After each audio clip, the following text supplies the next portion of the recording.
Welcome back to Germany, and in the Driven 100, it's inspection time. Now, the chances are none of these three cars are going to see any real mud. They just got to look the part in Kensington or Chelsea. Are they well polished or just brassed off? Well, to help me out with the inspection, I've got Commanding Officer David Allfrey and his tank driver, Phil Balfour. Right then, guys, so the BMW X5 is the new kid on the block. First impressions, what do you think the way it looks? I think it's nice shape. Looks like a classic BMW, doesn't it? Just with bigger wheels and more muscular. It's like a BMW M5 on steroids, isn't it? It does. Looks the part. Right, inside, got quite a nice layout for you. So, would this be up your street, comfort-wise? Yeah, it's really comfy. So as you're taking David to one of these meetings, you've got a TV here, David, optional extra. You could listen to Just if we get bored. And to make Phil a little bit more comfortable, you have an optional heated steering wheel. Believe it or not, Phil. That'd be nice. Right, so at the back here, you've got this rather nice split tailgate boot opening. You can lower this down, very much like the Range Rover. Is this the type of thing George would try? Yeah, George will go in here. George? Yeah, get up. Come on. Ah, Whoa. there you go, look. That's all right, isn't it? Nice and comfortable, isn't it, George? You like it? Lovely He boy. likes it. Right, next is the RX300. Now, this is the new baby from Lexus, their first foray, so to speak, into the world of off-roading. It's got quite nice clearance. It looks sort of butcher masculine. What do you think? Bit of a drug smuggler's car, I think. It's a contraband carrier, isn't it? It is indeed. But in this car, you've got creature comforts like satellite navigation again, rake and height adjustable steering column. Very futuristic, this whole business, isn't it? For me, it's got more space inside, but actually you feel a bit exposed, curiously. The dashboard is lower. Lower down, And I think I prefer the BMW inside. Right, so the boot on this car has not got the split level tailgate like on the BMW. It's a big boot, It is a big boot. You get your Wellington boots in there, bit of artillery, Easy. a couple of soldiers you'd even squeeze in there, wouldn't you? No problem. On a run. Right then, guys, last of the scrappy bunch is this, the Mercedes ML320. Now, David, you've got one of these, haven't you? So obviously the appeal of the exterior has already taken you on board. It certainly has. I took delivery about 6 weeks ago. Shall we have a look inside, chaps? I have to say, having sat in all three now, I'm actually pretty comfortable about this. I'm happy with this. You actually sit higher up in this car as well, don't you? You get, I think you get more of a sense of power. How does that relate to the driver? Do you get that? No, it's quite high up, yeah. In relation to the other ones, you can see more in front of you. Right, guys, George, you don't have to argue. What a train. Well, now he's obviously been in the back of your one, so he knows what that's like. The thing that I noticed immediately, it's definitely got the widest load area. And actually there's a nice net that comes up as well that keeps the hand off the leather seat. Right then, guys, you give our three cars a thorough inspection. Is it going to be one of our two Bavarian cruisers or the little Japanese Pretender at the end there? Phil, let's start with you. Which one is it? I'll have to go for the BMW. Why? Well, it's image. I think it'd be the one for me. For all the buttons and gadgets and that on the inside. It's the best overall. The best overall, so once you're a colonel, that's what you'll get. Now, sir, what's it going to be? Well, I think if you'd asked my wife, she'd have probably gone for the BMW. That's interesting. I'm happy. I would go for the Mercedes. Having seen all three, I would still go for that. I think it does everything I want in a car, and yeah, I think I've made the right choice. So there you have it. The armed forces can't split the two Bavarian tanks, I think we're calling them, but it's one apiece. Right, over to the newsroom.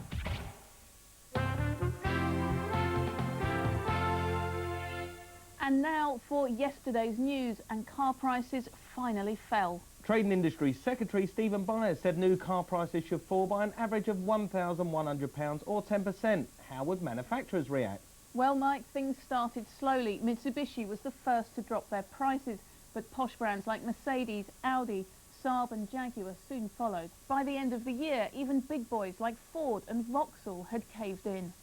So we all did really well and we can all go home now. Not exactly, because not all price cuts were as good as they looked.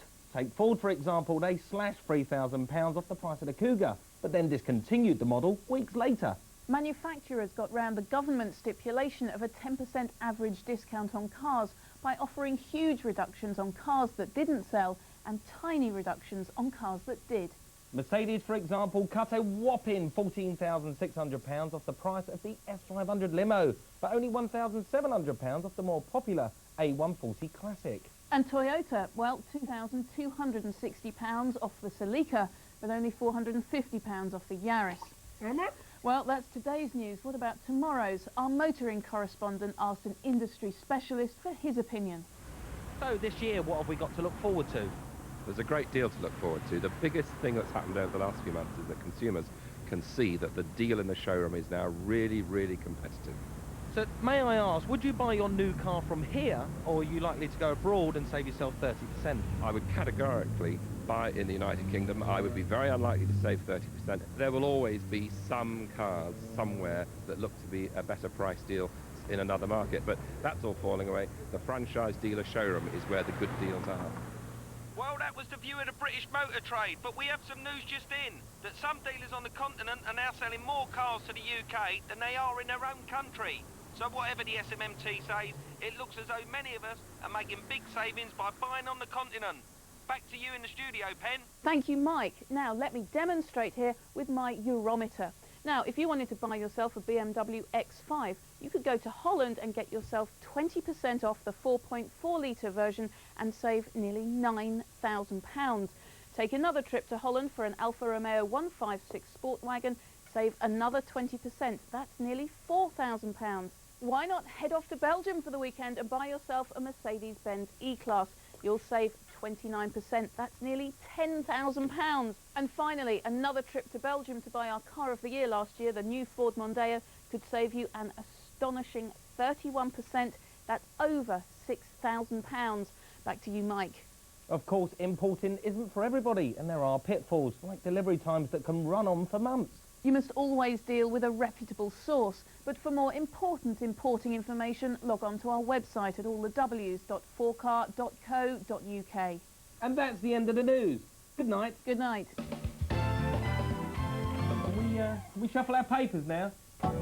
The best import deals around are on the website, plus all the latest motoring news, features and tests, all on 4car.co.uk.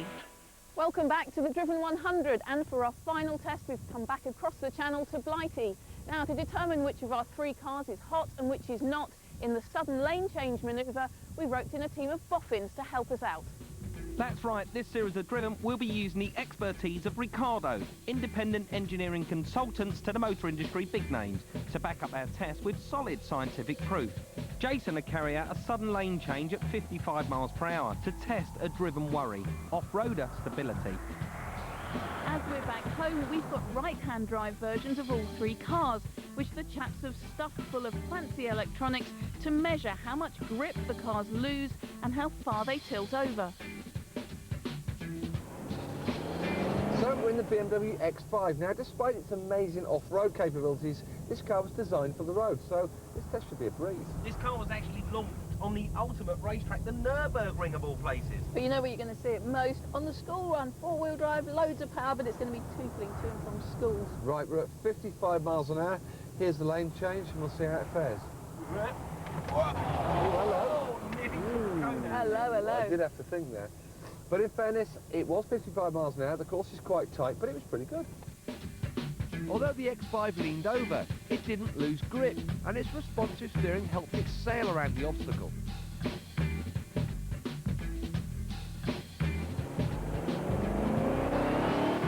So now we're in the Lexus RX300. Now this feels a little bit like an MPV to me. Yeah, and it's lower than the other two, so it should feel more car-like. Now, this car has taken America by storm. However, they say they've tuned it for European taste because we don't want it roly-polying around like American cars. And we're just about to find out when we go for our lane 55 change. miles an hour, right, let's have a look. I'm a little bit more nervous Yeah, than you. Yes, I am. Holy cow. Right, well, the So that's what happened there then, JP. It was a certain... slippage. Less body roll than the BMW, but light steering made the Lexus feel unstable. Mind you, the onboard traction system helped to limit aggressive oversteer.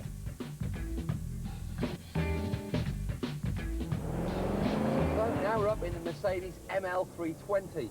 Now this out of the three feels the most rugged, the most chunky, well, the most off-roady. Yeah, it's agricultural and it also feels a little bit unwieldy. Much like the others, it's got a traction control device, and hopefully it will help us through this lane 55, changing. here we go. Oh, Hello there. big tell you I'll what, tell you how what. you escaped that cone, I'll never know. Sheer style and talent. This time the ESP saved the day, but Ricardo's test showed it was compensating for the Merc's tendency to sudden oversteer. Penny's lost the ability to talk, which is great. The Mercs laughed this time with the Lexus sliding into second place and the Beamer a clear winner again. Time for the Driven 100. Now this is where we rate our 3 cars in 4 categories: drivability, desirability, practicality and cost of ownership. Now there's 100 points up for grabs with 25 in each category. So let's get on with it. BMW first and drivability. Well, probably one of the most outstanding cars that I've ever driven, on-road and off-road. Lane change, this was by far the best. Come on, let's give it a good score. 21? 21. Yeah, I agree with that. So, Lexus. And drivability. Well, Pen, Off-road, it was not as good as the others, but nevertheless, it's not a bad drive. Oversteering through the lane change test gives it 17. So the Mercedes drivability. well, out of the 3, it is definitely the most unwieldy. It takes a long time to settle down, not only on-road, but also off-road. And another 17. So, desirability and the BMW X5. The quality inside this car is so superior to the other two. Desirability, they're going to be everywhere. Giving it 22. We reckon the Lexus is a bit too gangster-rapper for the Green Welly Brigade. It's got niche appeal and we give it 17 points. It's got a Mercedes badge, but we felt interior standards were disappointing on the ML320. It gets 17. Practicality and the BMW. It's got tons of space and even comes with parking sensors as standard, giving it a well-rounded 22. And the Lexus? A great car for off-road, on-road use and shoving your shopping in. So yeah, Kids, everything. It's going to be good, what, 21? Yep. And the Merc? They're all as practical as one another. Yeah, there's nothing in it as far as practicality is concerned, 21? really. 21? You're enjoying this, JP. I am, Yeah, you're I flying am. for It's it. warm, it's the sun's out, trouble. Now, cost of ownership. This is what it'll cost you to own the car over 3 years or 60,000 miles, including depreciation, fuel and servicing, but not insurance. For a comparison, this Ford Mondeo costs 55 pence per mile. The BMW, by contrast, costs 82 pence and it scores a lowly 11 points. Even worse, the Lexus costs 85 pence, so gets a sickening 10. And the Merc costs a relatively reasonable 78 pence, giving it 12. So with the final scores in, let's see who's up for promotion. Well, in third place, the Lexus RX300 is this week's Corporal Jones with 65 points. In second place, the Mercedes ML320 with 67 points. But this week's Captain Mannering is the BMW X5. It scored a massive 76 points that only puts it one off the driven 100 all-time record. And on that note, we'll see you next week. Bye-bye. Goodbye. Something for the weekend, sir. Next week we're testing stripped-down sports cars that'll bring a smile to your face on road or track, whatever the weather. More from Driven at the same time next week, whatever the weather.